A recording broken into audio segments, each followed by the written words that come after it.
I love that woman's voice. God, dear, the female voice, you know, when it's like that, unbelievable. Turn me up, I'm talking to myself.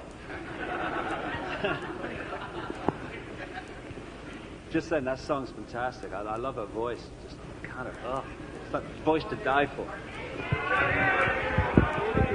Can we turn the mic up? Is that possible? How am I doing? I've talked to myself twice now. Mike's in your shirt. Mike's in my shirt. Best place for it. Oh, it's come out. Do you know my mother always used to, she used to say, Dave, if you never forget anything else, never let your dingle dangle. Never let your dingle dangle, she said. And here I am, letting myself down in Vancouver, I don't know. Ooh, I'll undo my shirt. Well, that'd be nice. You know, I'll do a strip for money, and I won't do it for even more. You know what I mean? Because you've been eating, I don't want to put you off. Like, you know what I mean? We're going to talk a bit about politics now. You know where politics comes from? It comes from two words: poly meaning many, and ticks meaning blood-sucking creatures. You know what I mean? So.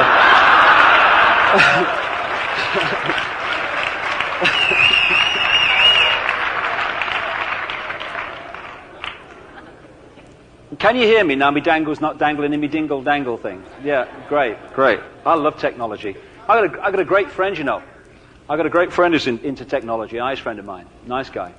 He rang me the other day. He said, "Look," he said, I've invented a rocket," he said, "to fly to the sun."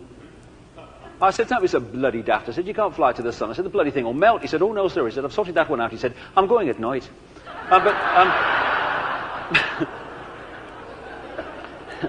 What we're going to do now is look, because we've come a long way, and again we're scratching the surface. There's so much to know, and the veil's lifting so fast. It's a great time to be alive.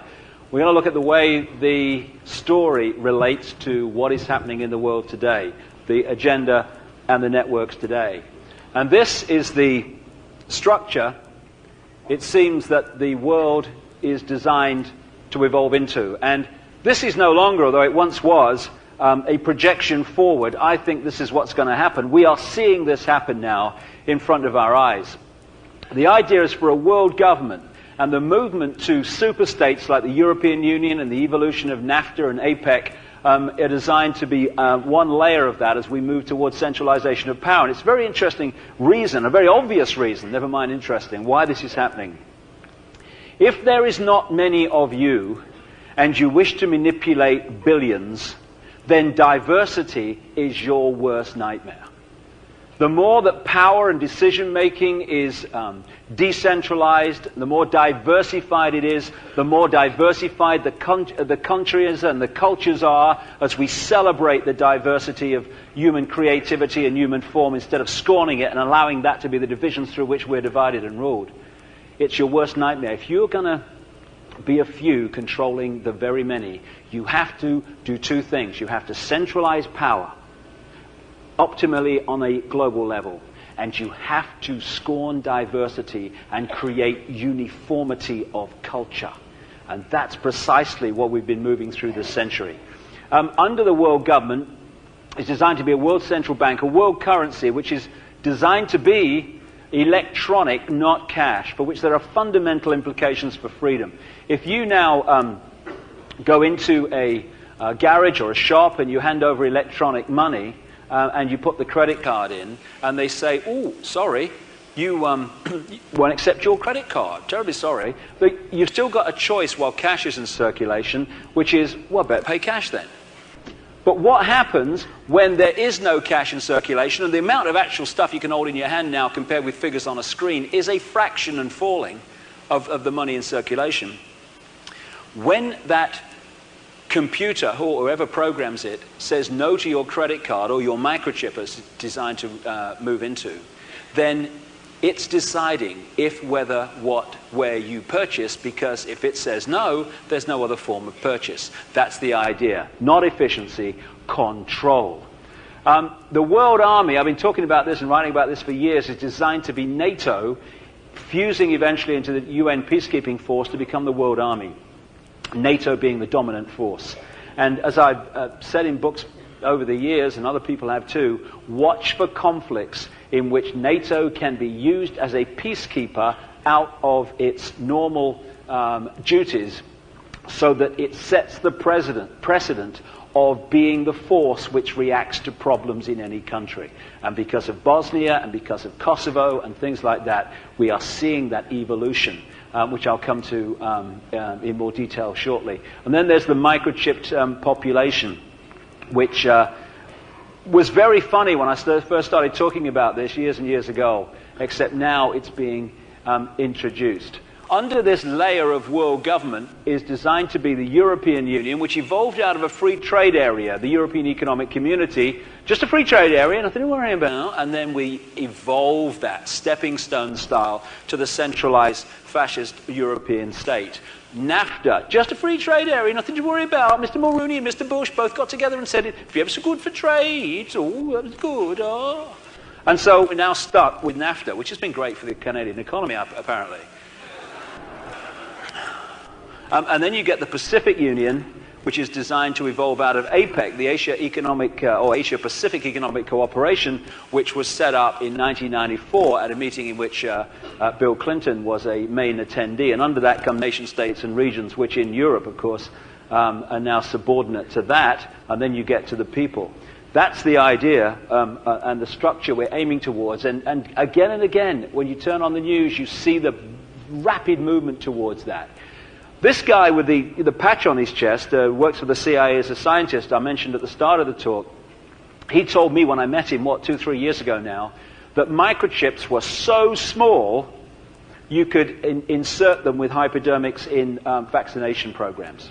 And this picture, sometime later, has come out in a British newspaper from a university, Huddersfield University. It is a massive blow-up, as you can see, of an ant, and it's holding a microchip in its little pincers.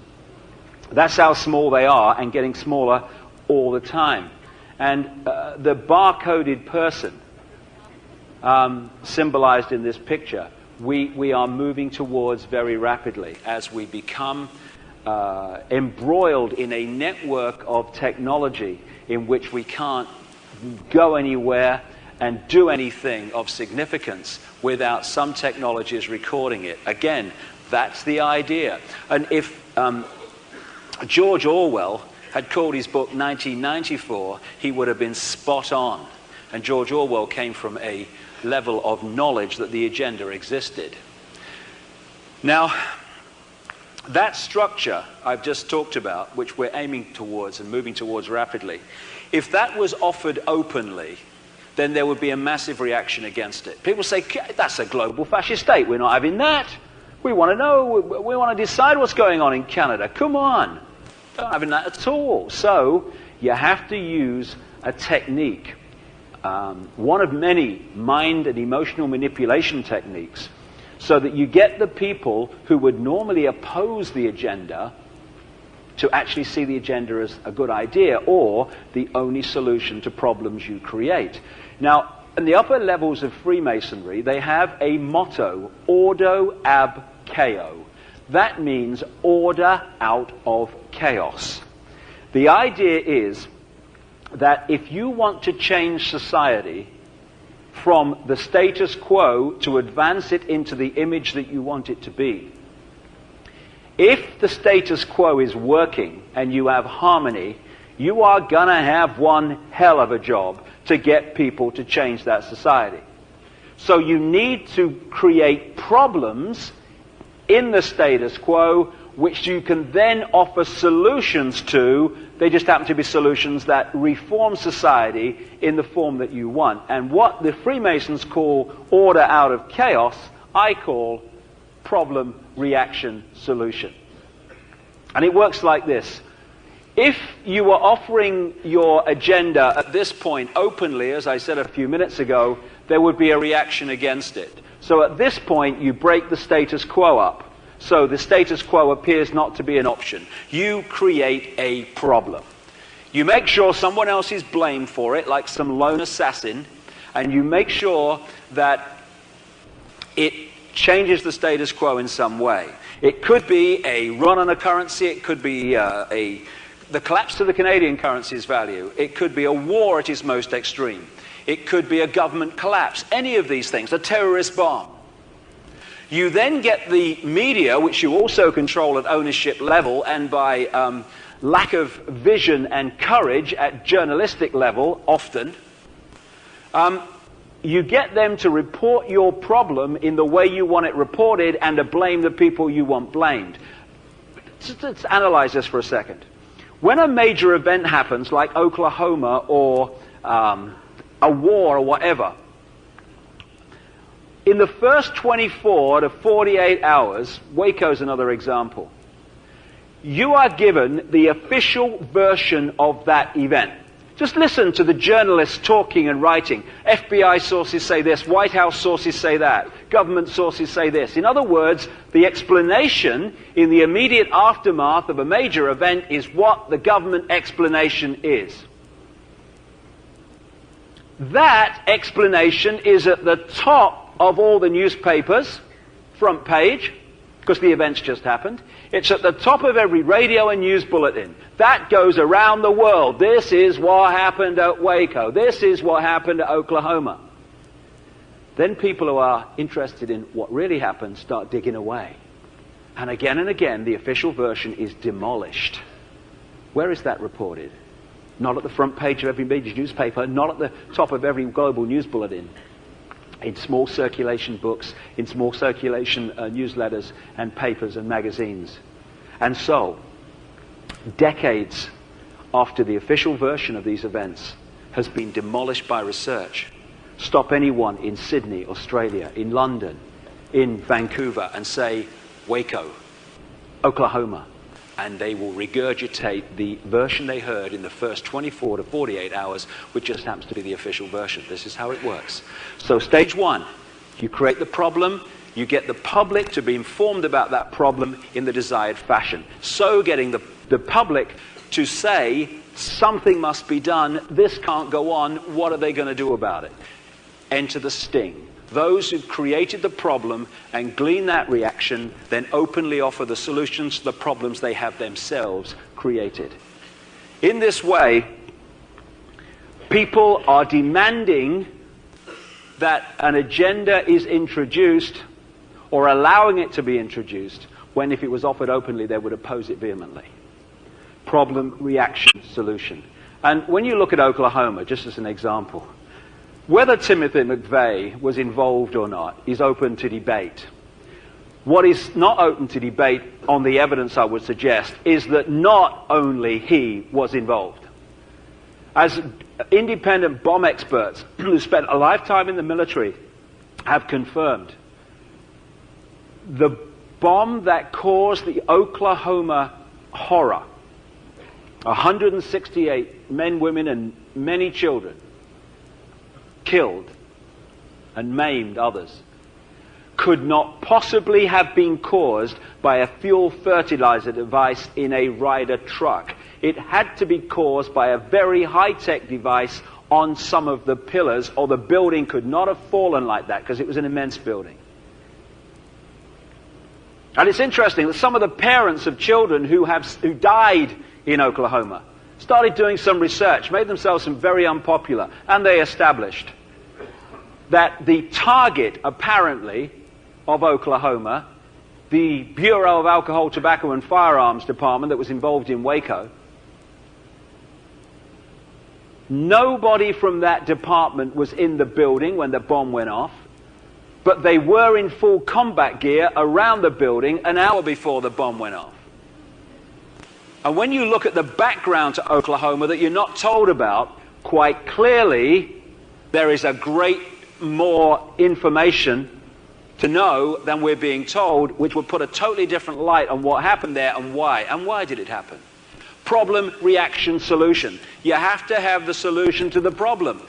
Purely and only because of Oklahoma. Anti-terrorism bills went through Congress on the nod, not a word of challenge, which took away basic freedoms in America and gave more fascist powers to the security forces and the military. Within 24 hours of Oklahoma, Bill Clinton was calling for an easing of restrictions on the military's involvement in domestic law enforcement. Problem, reaction, solution. And there's no better example of that than the Second World War. Wonderful example. You had this Illuminati, this global elite, and this is documentedly provable. They had, by this time, created Russian, which became Soviet communism. Lenin and Trotsky were funded from Wall Street and London. Provable. Why? Because if you're going to create a conflict to divide and rule and change society in your image, you have to create the sides to play off against each other. So by the time the Second World War was about to start, they had their front man in Russia called Joseph Stalin. In Britain, they had another front man who came to power just when the war was about to start, in earnest, Winston Churchill, from the Marlborough bloodline, Blenheim Palace, as I mentioned earlier. Aleister Crowley's mate. And in America, they had one of the great frontmen in the presidency for the Illuminati of the 20th century, Franklin Delano Roosevelt, who's related to the Bush family. Over here, the Teutonic Knights network of the Illuminati was bringing to power, through these various secret societies, the network that manifested as the Nazis. And the Nazis were funded from Wall Street and London. The Rockefellers funded the Nazis through Switzerland. The American and British German subsidiaries in Germany funded the Nazis. One of the funders of the Nazis was the Harriman Empire in America, who funneled money through an organization called the Union Banking Corporation.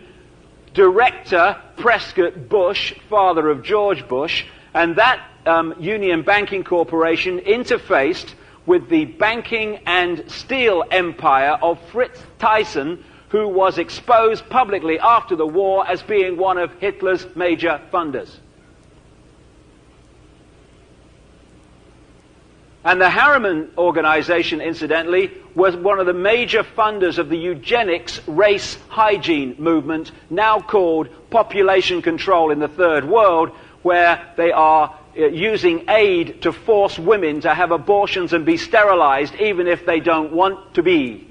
And if people want to talk about being pro-choice, then they have to have a choice, women, both to be sterilized and to have abortions and not to have them if they choose.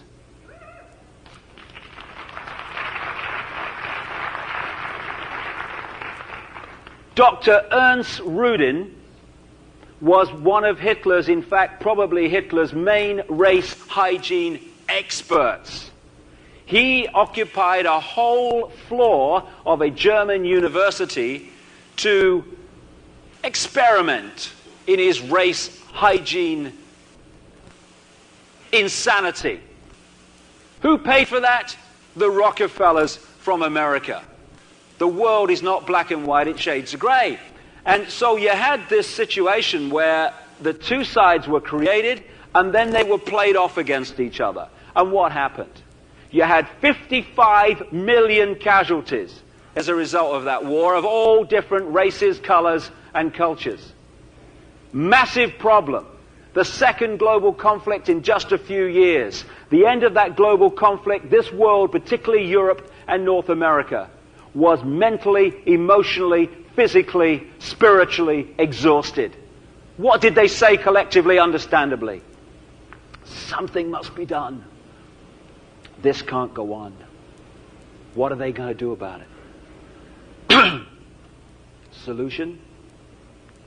An explosion of globally centralized bodies, the United Nations and others in finance and politics of various kinds. Why were they created and justified? As a solution to the problem of global war, which the people that introduced them had created.